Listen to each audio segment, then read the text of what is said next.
Hi there, this is Robin Hart of the Home Loans with Hart team, where we work hard every day to help you and your clients build wealth through the financing of real estate. This is our weekly video where we do share with you some insights on everything from rates to all kinds of things that impact the housing market. So let's dive in, see what's happening with those rates.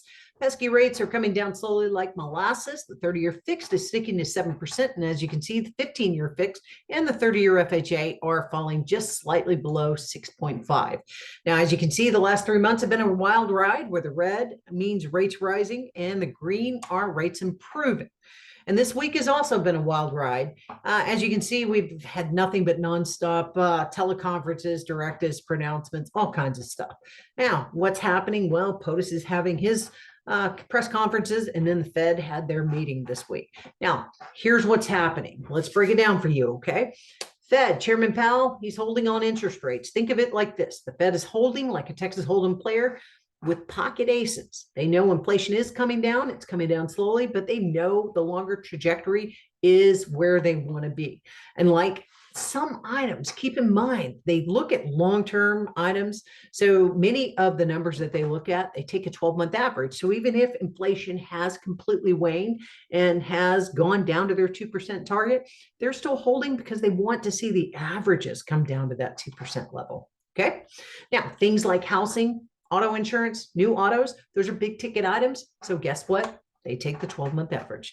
Now, Trump also released a presidential directive to actually lower interest rates. Now, question I get all the time, can he do it? Let's take a deeper look. Now, he can say this, he can do that, doesn't matter.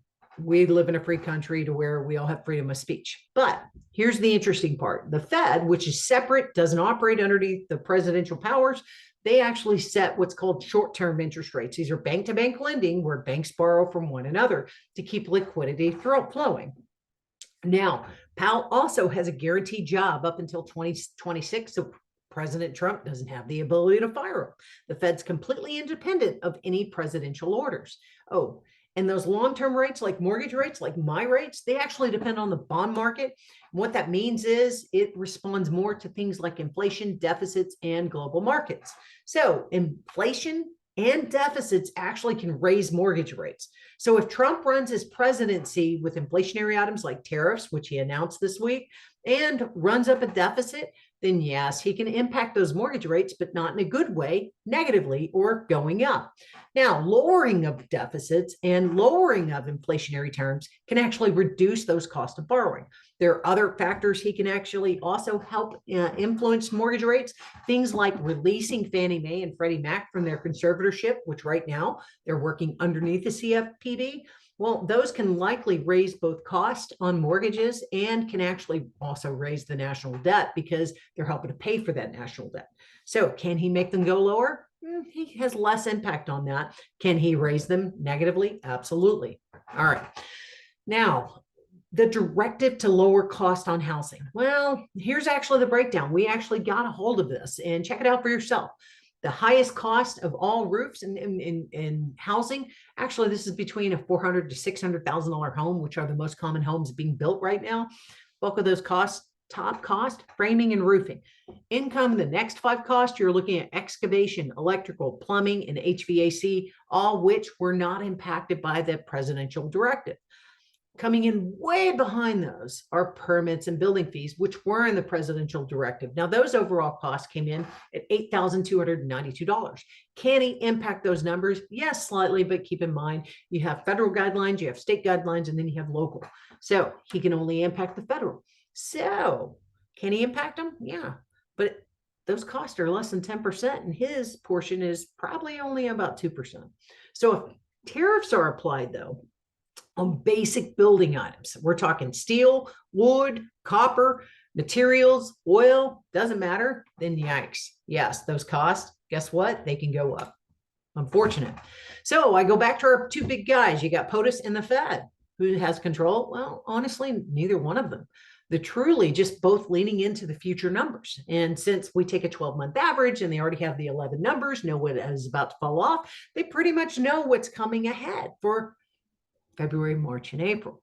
So the January numbers were the last peak on both housing, PCE numbers, all the above. So when those numbers fall off and they know the future numbers are less, they actually know that inflation is going to cool for February, March, and April. So they can look to the future and prognosticate, hey, guess what? Inflation's waning, better rates ahead. So you can actually, if you know where rates are likely to be in the future, you can actually send out a presidential directive saying bring them down and look like it's magical. And I could also send out a loan officer's directive to say the sun comes up tomorrow. Well, it's a pretty good bet that it is. And even though I don't have the power, I still look pretty cool and pretty powerful. So there, magic or myth, take your pick, your call. All right, now this chart is actually fun. It's a historical home seller gains and return on investment. Now, interesting side note, I argue with one of my nephews a lot about whether or not it's better to invest in stocks or housing. He always says stocks. I say real estate has long-term positive gains. This chart reflects that. If you can take a peek at it, all the green, no red, kind of like the stock market was nothing but red this week. But guess what? Take note, my nephew, he actually doesn't pay rent. He lives with his parents and lives rent-free. So his housing costs are zero. So of course, for him, when housing cost is zero, he thinks the better record is for stocks. But check out the beautiful long-term record. You got to pay rent. Guess what? You got to live somewhere. There you go.